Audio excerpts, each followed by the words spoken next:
그런 면에서 충직하게 성실하게 맡은 역할들 잘해주시고 또 이런 사안들도 잘 발굴해 주시길 바랍니다. 그리고 그 과정에서 언제나 중요한 것은 이제 수요자들의 시각입니다. 우리는 이제 물론 이제 소위 여기서 말하는 어공들은 좀 다른데 이제 늘공인분도 꽤 많죠. 직업 공무원. 근데 오랫동안 공직을 하다 보면 시각이 고정이 됩니다. 그러니까 이게 역지사지가 잘 안 돼요. 말로는 하는데도 안 돼요.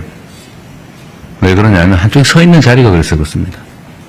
저쪽 입장 카메라맨 쪽에서 저를 보는 각도나 상황하고 제가 이렇게 보는 각도 많이 다르거든요. 근데 저는 저쪽에 서 있을 일이 없기 때문에 저쪽 우리 카메라맨께서 어떻게 보는지 저는 잘 몰라요. 물론 다행히 이제 방송 화면으로 볼 수는 있죠. 근데 그렇게도 잘 안 되는 게 이 공직사회이기 때문에 보통은 공급자적 마인드라고 하는 게 이제 문제가 됩니다. 뭐 잘하려고 하는데 안 돼요. 보는데도 안 보여요.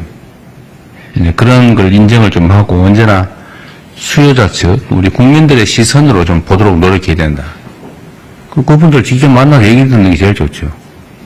직접 만날 수 없다면 그분들이 모이는 자리에서 하는 얘기들이라도 잘 봐야죠.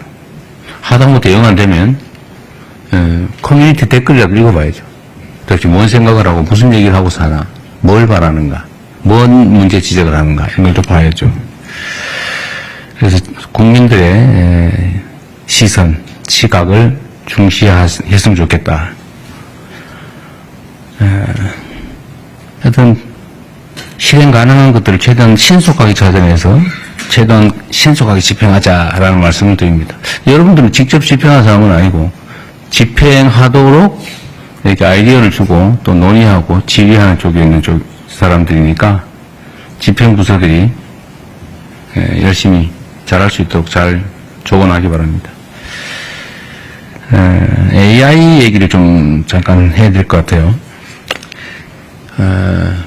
지금 뭐 인공지능과 관련해서는 참 말이 많습니다.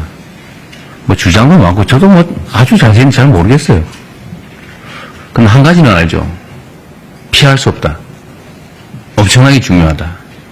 앞으로 사회의 중심이 될 거다. 이게 우리 국민들의 또는 인류의 삶을 통째로 바꿀 거다 정도는 감이 옵니다. 그런데 이 문제에 있어서 우리가 대비를 해야 되는데 그러기 위해서는 일단 좀 알아야 되고 우리만 아는 것으로는 부족하고 우리 공동체 구성원들도 그 내용을 충분히 좀 숙지하고 적응하고 가능한 곳에 나아가서 적극적으로 활용할 수 있게 만들어 드려야 되겠죠. 이 두 가지 측면이 있을 겁니다. 이게 이제 주는 효율적 측면, 좋은 면, 유용한 측면도 있는 반면에 또 위험한 측면도 있죠. 위험한 측면은 뭐 아동되는 사례도 있겠지만 또는 이게 지나치게 한쪽으로 집중이 돼서 우리 사회의 양극화를 극단적으로 만들 가능성이 매우 높지요. 그러면 그에 대한 대비책도 필요할 거다. 제가 성남시장 때부터 한 십몇 년 됐죠 벌써. 그때부터 우리 사회의 미래에는 생산수단의 소유나 아니면 생산 능력이 양극화되면서 뭐 엄청난 사회적 문제가 될 거고 그러려면 거기에 대응하는 사회 시스템을 언젠간 반드시 준비해야 된다. 소위 기본사회를 준비해야 된다. 근데 그 얘기 했다가 이제 뭐 사회주의자 빨갱이 뭐 과격한 뭐 이런 얘기 많이 들었는데 지금 상태에서 아마 저의 문제 제기에 대해서 아마 동의하시는 분들이 많아진 것 같아요. 어딘가 제가 공론조사 같은 걸 한 걸 봤는데 어떤 이 극단적 양극화, 인공지능 사회 여기에 대비하기 위해서는 기본사회 정책이 필요하다라는 점에 대한 동의 정도가 상당히 높아진 것 같습니다. 또 제가 이걸 하자니까 오늘 제가 말하기 진짜 무서워지고 있는데 점점 왜곡하지 않고 좀 제대로 제 말씀을 받아들여 주시면 좋겠어요. 그러니까 우리는 민주주의 사회에 살기 때문에 이제 토론을 많이 해야 됩니다. 왜냐하면 입장이 다르기 때문에 토론을 논쟁을 해야 되거든요. 논쟁을 통해서 차이를 줄이고 오해를 없애고 최대한 입장을 가까이 만들어 봐야죠. 근데 이 토론하고 시비를 구별을 못하는 사람도 있어요. 소위 시비 건다 그러죠. 시비. 근데 시비를 거는 거와 시비를 하는 거, 싸움을 하는 거하고 토론을 하는 거에 결정적 차이가 있습니다. 그거는 이제 물론 기본적인 자세의 차이이기도 하죠. 마인드의 차이. 그러나 기술적으로 보면 상대가 무슨 말을 하는지 객관적으로 인정하는 겁니다. 아, 이렇게 A라고 말했구나. 난 B의 의견을 가지고 있다. B 의견을 낼 수도 있죠. 반대할 수 있죠. 그런데 그렇게 안 하고 이 사람이 A 의견을 가지고 나는 A 다시 의견 같은 걸 가지고 있는데 비슷한 거 같으면 혹시 문제가 될까 싶어서 상대가 C 주장을 한다고 우긴 다음에 이 C 주장은 잘못됐어 라고 하는 경우예요. 이게 시비 거는 거거든요. 상대의 주장을 왜곡 조작하는 거예요. 이러면 토론이 안 됩니다. 이런 싸움만 나죠. 이건 민주주의를 해치는 거다. 그 말씀을 하나 좀 드립니다. 우리가 정말 토론을 많이 해야 돼요. 이 급변하는 사회이기 때문에 뭔가를 조정을 하고 바꿔나가야 되는데 이 토론을 하지 않으면 결국은 누군가가 결정하고 누군가는 고통을 겪고 저항하고 이러면 사회가 너무 갈등이 격화됩니다. 너무 힘들어요. 있는 사실 그대로 인정하고 있는 토대 위에서 자기 입장을 견제하면서 조정해 나가야죠. 그래야 이게 변화의 고통이 줄어듭니다. 사회 갈등 비용도 줄어들죠. 좀 그렇게 했으면 좋겠어요. 뭐 시비 걸 겁나 이렇게 보고 오로지 무조건 반대하기 위해서 없는 것도 지어내가지고 상대 주장을 왜곡해서 공격하고 이러지 않았으면 좋겠어요. 그런 사회 발전이 안 됩니다. 지금 좀 퇴보하죠.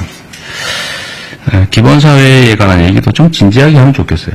너무 정치적으로 접근하지 말고. 생산력이 그 소수에게 집중되고 그 생산력이 너무 크기 때문에 한번 생각해 보십시오. 지금 생산 로봇 때문에 이제 생산 로봇을 현장에 못 들어오게 하겠다고 이제 어느 노동조합이 이제 그 선언을 한 것 같아요. 물론 뭐 진짜는 아니고 아마도 투쟁 전략의 일부겠죠.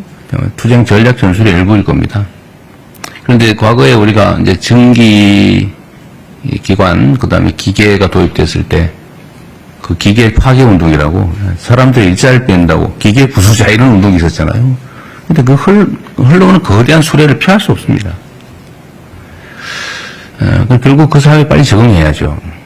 기술을 익히고 전기기관 기계를 통제하는, 조정하는, 또는 만들어내는, 수리하는, 뭐 이런 기능이 또 필요하잖아요.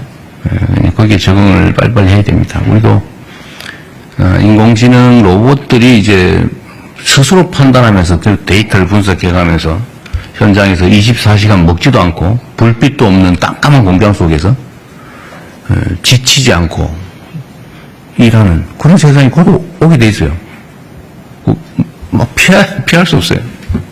그럼 그 생산 수단을 가진 쪽이 엄청난 부를 축적할 텐데, 대다수의 사람들 일자리를 찾기가 어렵겠죠. 뭐 일자리가 있겠지만, 정말 기계, 인공지능이 할 수 없는 아주 고도의 노동 일자리? 아니면 그 인공지능 로봇이 하지 않는 더 싼 노동? 뭐 이렇게 일자리가 양극화될 거라고 예측하지 않습니까? 생각보다 빨리 오고 있어요. 그럼 거기에 우리가 대응해야 됩니다. 정치, 준비해야죠. 지금 뭐 당장 그렇게 하자는 건 아니고, 조금